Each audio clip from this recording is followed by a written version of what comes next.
We're beating the summer heat with some major holiday metallic shine. Welcome to Christmas in July. I'm a guest designer for This Calls for Confetti today, showing you how to foil the perfect red, green, and gold cards.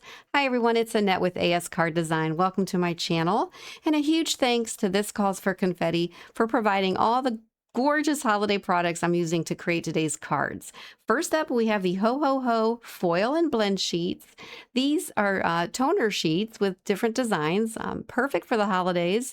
These sheets work so well with heat foiling, so you do need a laminator, which you can see off to the side. They're heating up and getting ready. But I'm going with a couple designs here. I'm going to choose these two patterns, but they're all just gorgeous, and you'll see here in a little bit that they foil beautifully. Also, we have the Ho Ho Ho layering stencil and die set. And I am going to show you, these dies are really nice. I just love them. They're very sturdy, very well made. But these are Ho Ho Ho dies, and they cut out these chunky Ho Ho Hos, and they cut out the little tree in the middle. And those are super fun.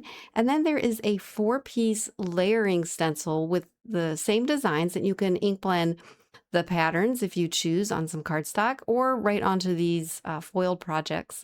But I'm going to just, I'm not going to use the layering stencils today, but I definitely will in a future project. So I'm just going to set those off to the side, and we're going to do some foiling. But before we do that, I also want to show you, you also get this Ho Ho Ho sequins mix, super cute, great for shaker cards. There's little pearls and little bobs and these little cherubs, these little red cherubs, a lot of shimmer and a lot of shine. So those would make great shaker cards for the holidays. But I'm going to just stick with foiling today, so we'll set those off to the side and we'll go ahead and get started here. So I'm going to just set up with my Fuse foiling machine, but you can use any laminator that has a heat setting. So just go ahead and get that ready. And the foil that I'm using are the fancy foils from Gina K. I'm using Radiant Red, which is beautiful. I'm going to take it out and show you. It has this beautiful red sparkle, and if you look closely, there's tiny little stars in there, and they really shine beautifully. And also the Emerald Coast is going to be my green color. So we're going to go ahead and use this panel first.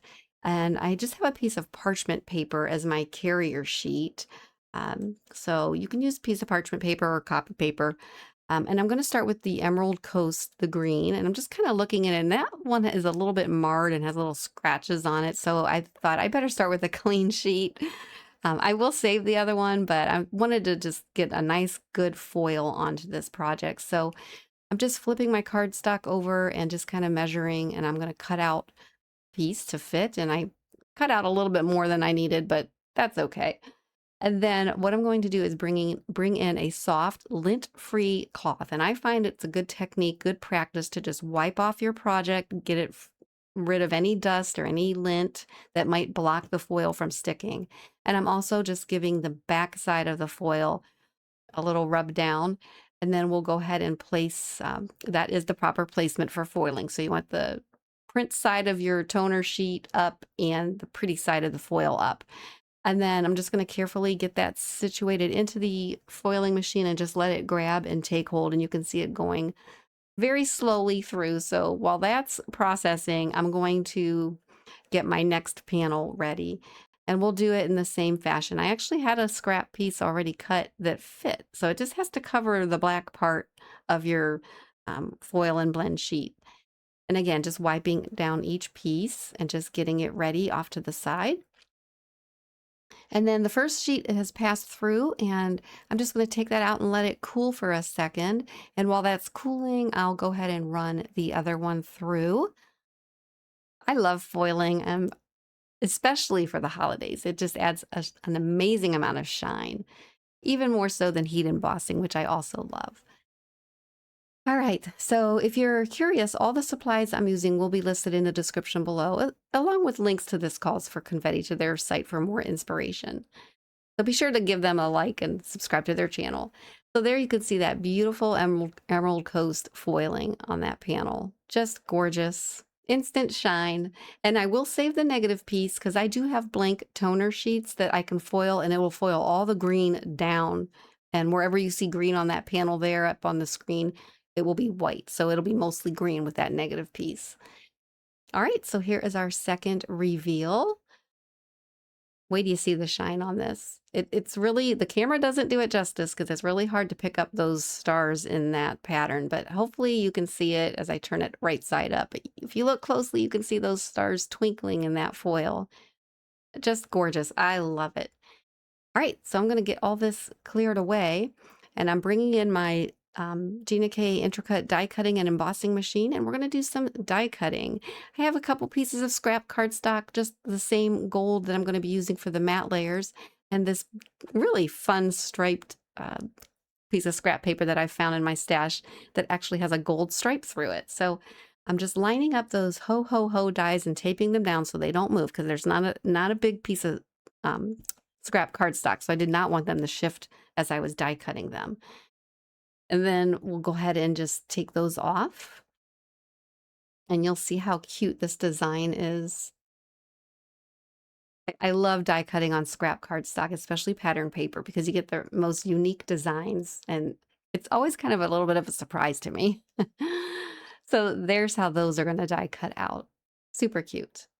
So I'm just getting things arranged, and I thought maybe I better keep these in order because the each ho ho ho is just slightly different. So I am going to speed this up because it's pretty much the same process. I'm going to do the same thing with my gold piece of cardstock, and again, putting the dies down. I'm going to tape them down. I'm going to run them through, and then we will separate them all out.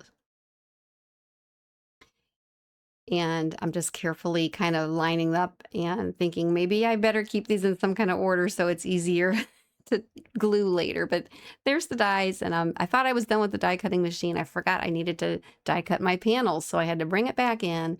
And I'm actually using Master Layouts 1, the panel, the smaller rectangle die, but you can use any a square or rectangle dies that you have in your stash.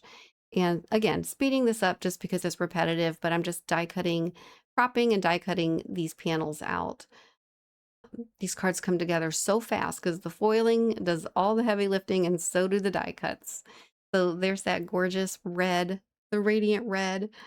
And then again, there's the matte layers that I had previously cut out, and those will give a nice shiny gold border, just a very thin border here around our panel, which you'll see.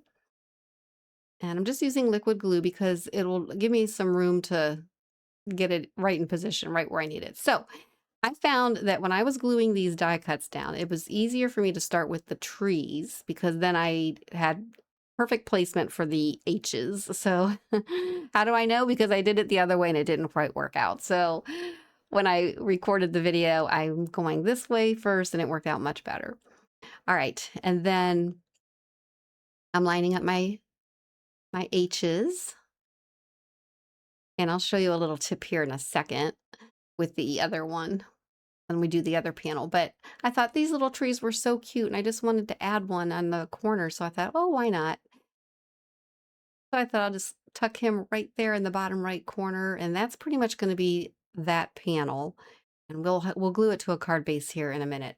So I'm going to bring in the other one, and I'm going to do pretty much the same process. I'm going to glue my panel down, and I'll speed this up. I'm going to glue the panel down onto the matte layer.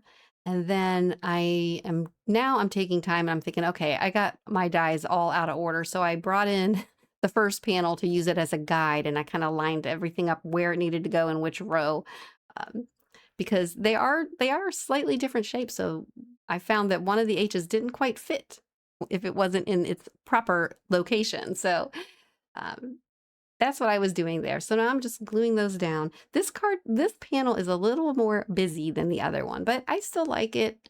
You know, it's fun, it's festive.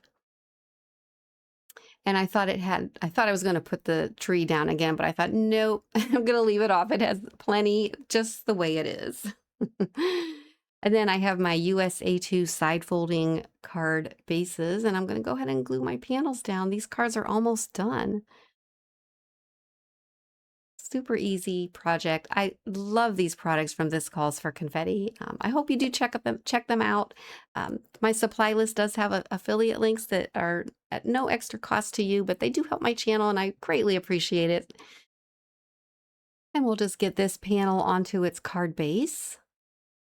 And I really like the way this card came out. I like the white and gold together with just a little bit of green from the Emerald Coast, and super cool. But those are the finished cards. We have this one with that brilliant radiant red foiling and the pattern paper for the ho ho hos. I do like how that looks. It's a little, like I said earlier, a little bit busier, but I do like it nonetheless. And then the more toned down a little bit, if you will. I noticed I didn't get enough glue on that corner, so I will fix that. But I like the way these cards came out. Well, that wraps up my Christmas in July foiling project. It was such an honor to guest design for This Calls for Confetti this month. Please show them some love by clicking the link in my description box to follow their channel and see more amazing creations. Thanks so much for watching. See you in the next video. Bye-bye.